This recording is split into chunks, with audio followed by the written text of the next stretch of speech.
बेटा, जिंदगी सपनों से ही नहीं चलती, मेहनत भी करनी पड़ती है।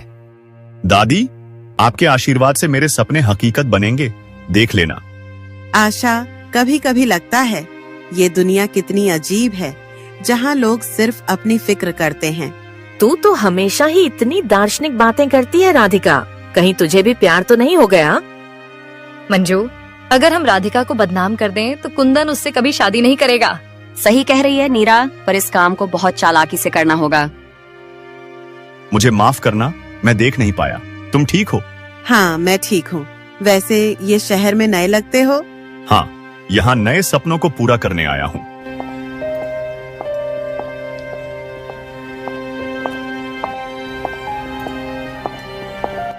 यार कुंदन, ये सपने वपने छोड़।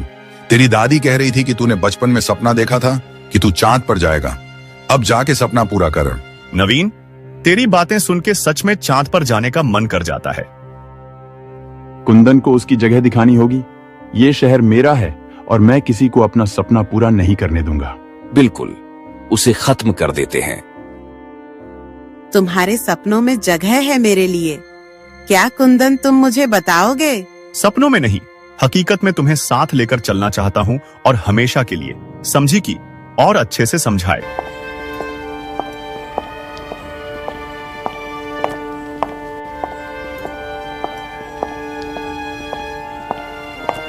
सुनिए रेखा जी, मैंने सुना है कि आपकी बेटी राधिका का हमारे कुंदन से कुछ ज्यादा ही मेल जोल हो रहा है। आपको गलतफहमी हुई है शकुंतला जी। राधिका एक जिम्मेदार लड़की है। मुझे कोई गलतफहमी नहीं है। मैं अपने बेटे के लिए कोई भी समझौता नहीं कर सकती।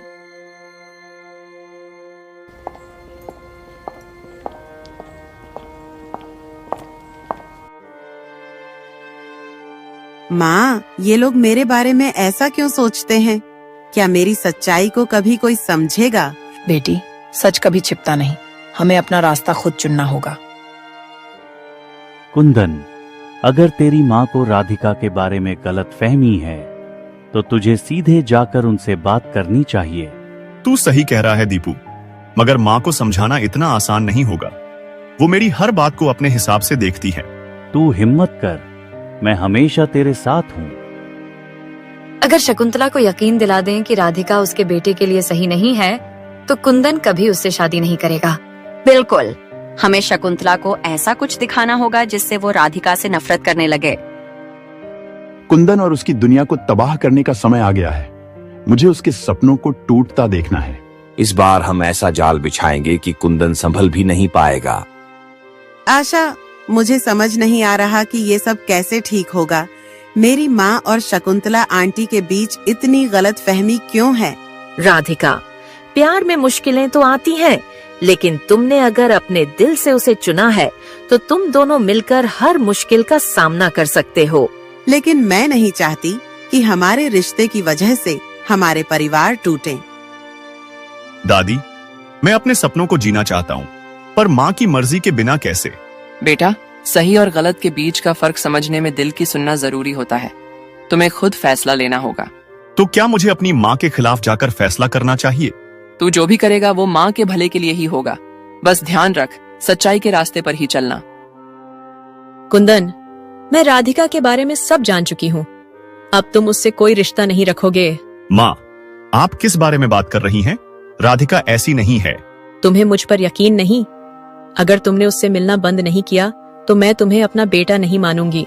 कुंदन एक गंभीर दुविधा में फंसा है। क्या वो राधिका और अपने सपनों को चुन पाएगा या माँ की मर्जी के आगे झुक जाएगा? कहानी में तनाव बढ़ता जा रहा है और साजिशें गहरी होती जा रही हैं। अगले एपिसोड में देखिए कुंदन का निर्णय, राधिका का संघर्ष और साजिशों का। एक छोटा सा परिवार रहता था जो कर्ज के बोझ तले दबा हुआ था। रमेश, जो एक गरीब किसान था, अपनी मेहनत से अपने परिवार का पालन पोषण करता था। उसकी पत्नी राधा और 2 बच्चे मोहन और सुधा हमेशा उसकी मदद करते, लेकिन कर्ज का बोझ उनके जीवन को कठिन बना रहा था। रमेश, फसल भी ठीक से नहीं हो पाई और साहूकार का कर्ज सिर पर है। हम कैसे चुकाएंगे? राधा, मैं जानता हूँ। मैंने सोच रखा है कि साहूकार से बात करूंगा। शायद वह कुछ समय और दे दे। यह कहकर रमेश साहूकार के घर गया, जिससे रमेश कर्ज लिया था। रमेश, तुम्हारा कर्ज बढ़ता जा रहा है। अगर तुम समय पर नहीं चुकाओगे तो तुम्हारी जमीन को गिरवी रखना पड़ेगा। साहूकार जी, कुछ समय और दे दीजिए। फसल अच्छी नहीं हुई इस बार। अगर कुछ समय और दे देंगे तो बड़ा मेहरबानी होगी। मैं तुम्हें 1 हफ्ते का समय दे रहा हूं। अगर तब तक कर्ज नहीं चुकाया तो मैं तुम्हारी जमीन ले लूंगा। उसके बाद रमेश अपने घर आ जाता है। रमेश, मैंने सुना तुम्हारी हालत ठीक नहीं है। अगर तुम्हें कुछ मदद चाहिए तो बताओ। नरेश, मुझे थोड़े पैसों की जरूरत है। अगर तुम मुझे उधार दे सको तो मैं बहुत आभारी रहूंगा।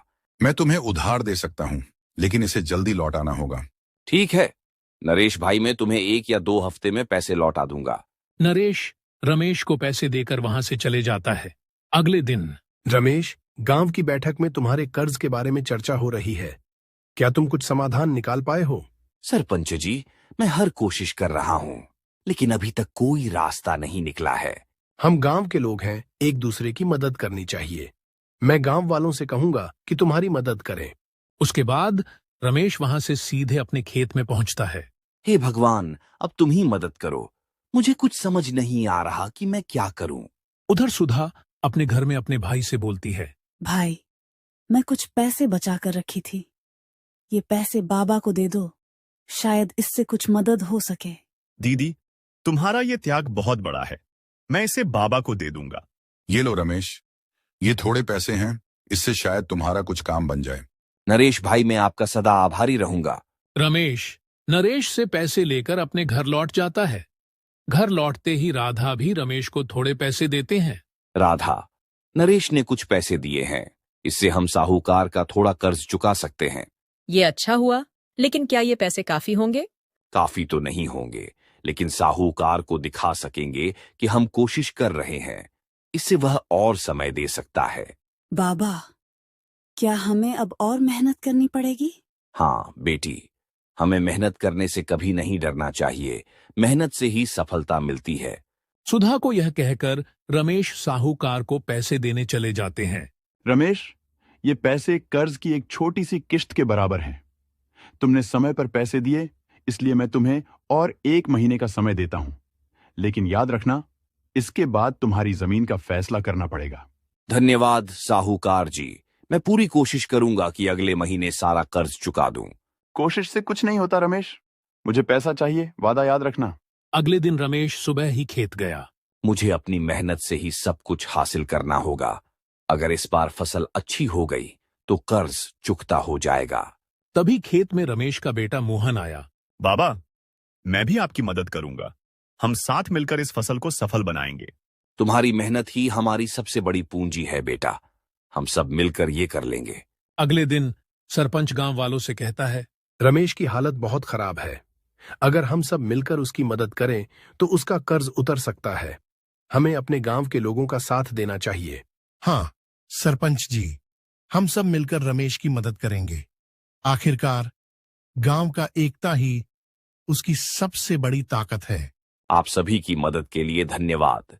मैं इस कर्ज को जल्द से जल्द चुका दूंगा और आपके विश्वास को कभी नहीं टूटने दूंगा। रमेश, हम सब तुम्हारे साथ हैं, तुम अकेले नहीं हो। रमेश, मैंने तुम्हारे बारे में सुना है। गांव वाले तुम्हारी मदद कर रहे हैं, लेकिन याद रखना, अगले महीने तक सारा कर्ज चुकाना होगा, वरना तुम्हारी जमीन मेरे नाम हो जाएगी। साहूकार जी, मैं आपके कर्ज को चुकाने के लिए पूरी कोशिश कर रहा हूं। अगर मेरी मेहनत रंग लाई तो मैं आपको 1 महीने के अंदर सारा पैसा लौटा दूंगा। रमेश अपने घर आया। हे भगवान, इस बार मुझे निराश मत करना। इस फसल पर हमारा पूरा भविष्य टिका है। हम सब तुम्हारे साथ हैं रमेश।